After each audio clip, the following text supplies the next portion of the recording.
Hi guys, ఎలా ఉన్నారు? ప్రతి సంక్రాంతికి పోటీ గట్టిగానే ఉంటుంది. అలాగే ఈసారి కూడా పోటీ గట్టిగానే ఉంది. అయితే ఎప్పుడూ సంక్రాంతికి స్టార్ హీరోల సినిమాలే రిలీజ్ అవుతాయి. ఒకవేళ చిన్న సినిమాలు ఏమైనా ఉంటే సంక్రాంతి టైం తర్వాత గ్యాప్ తీసుకుని వచ్చేవి. కానీ ఇప్పుడు మాత్రం గుంటూరు కారం, సైంధవ్ అండ్ నా సామిరంగా లాంటి పెద్ద సినిమాలతో పోటీగా హనుమాన్ రిలీజ్ అవుతుంది. అయితే అందరూ ఏమంటున్నారంటే హనుమాన్ మూవీ సంక్రాంతికి అనవసరంగా వస్తుంది అంటున్నారు. లాజికల్గా థింక్ చేద్దాం. ఈరోజు టాపిక్ ఏంటంటే హనుమాన్ మూవీ సంక్రాంతికి రావటం హనుమాన్ మూవీకి ప్లస్సా మైనసా, అంటే లాభమా నష్టమా, అండ్ దానితో పాటు డైరెక్టర్ అంత కాన్ఫిడెంట్గా ఉండడానికి కారణం ఏంటి, ఇలాంటి విషయాలు క్లియర్ కట్గా తెలుసుకుందాం. సంక్రాంతికి హనుమాన్ కాకుండా ఇంకా 3 సినిమాలు రిలీజ్ అవుతున్నాయి. గుంటూరు కారం, సైంధవ్, నా సామిరంగా. మీరు అబ్జర్వ్ చేస్తే 3 సినిమాల్లో ఉన్న కామన్ పాయింట్ స్టార్ హీరోస్ అని అంత ఈజీగా తీసుకోకండి. స్టార్ హీరోస్ సినిమాలకి మాత్రమే ఉండే అడ్వాంటేజెస్ ఏంటంటే ఓపెనింగ్స్ వేరే లెవెల్లో వస్తాయి. ఇది మాత్రమే కాదు, స్టార్ హీరోస్కి ఫ్యాన్ బేస్ చాలా ఎక్కువగా ఉంటుంది. సో మూవీ ఫ్లాప్ అయ్యే ఛాన్సెస్ చాలా తక్కువగా ఉంటాయి. నెక్స్ట్ డైరెక్టర్స్ గురించి మాట్లాడుకుంటే గుంటూరు కారం డైరెక్టర్ త్రివిక్రమ్ శ్రీనివాస్, అతనికి ఉన్నటువంటి క్రేజ్ మీకు తెలుసు. సైంధవ్ డైరెక్టర్ గురించి మాట్లాడుకుంటే శైలేష్, ఇతను కూడా ఫేమస్ డైరెక్టరే. ఇక నా సావరంగా డైరెక్టర్ కొత్తవాడైనా కూడా దాంట్లో మన నాగ్ సార్ ఉన్నారు కాబట్టి ఖచ్చితంగా ఆ సినిమా కూడా ఎలాంటి ప్రాబ్లము లేదు. So no problem. ఇలా చూస్తే ఈ 3 సినిమాలకి అడ్వాంటేజ్ ఎక్కువే. ఈ పాయింట్స్లో చూస్తే హనుమాన్ మూవీ ఘోరంగా ఫ్లాప్ అయ్యే అవకాశం ఉంది.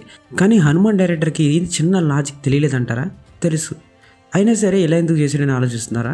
హనుమాన్ మూవీ డైరెక్టర్ ప్రశాంత్ వర్మ కాన్ఫిడెంట్గా సంక్రాంతికి రిలీజ్ చేయడానికి అసలు రీజన్ ఏంటో నేను ఇప్పుడు చెప్తాను, వినండి. What's the real reason for Prashanth's courage? Hanuman movie director Prashanth Varma interviews అన్నీ చూశాక కొన్ని విషయాలు అర్థమయ్యాయి. నార్మల్గా మాట్లాడుకుంటే ప్రశాంత్ వర్మ స్టోరీని, కంటెంట్ని బలంగా నమ్ముతున్నాడు అనిపించింది. హనుమాన్ మూవీకి ఉన్న మెయిన్ అడ్వాంటేజ్ ఏంటంటే ఇది ఒక ఫ్యాంటసీ జానర్కి చెందిన సినిమా. పాస్ట్లో చూస్తే అవతార్ కానీ ఇంకా అలాంటి సినిమాలు లైక్ జంగిల్ బుక్ కానీ చాలా పెద్ద హిట్ అయ్యాయి. సో హనుమాన్కి ఈ విషయంలో అడ్వాంటేజ్ ఉంది. హనుమాన్ మూవీ డైరెక్టర్ ప్రశాంత్ వర్మని అడిగిన ప్రశ్న ఏంటంటే ఇలాంటి సినిమాలకి స్టార్ హీరోస్ని తీసుకోవచ్చు కదా అని అడిగారు.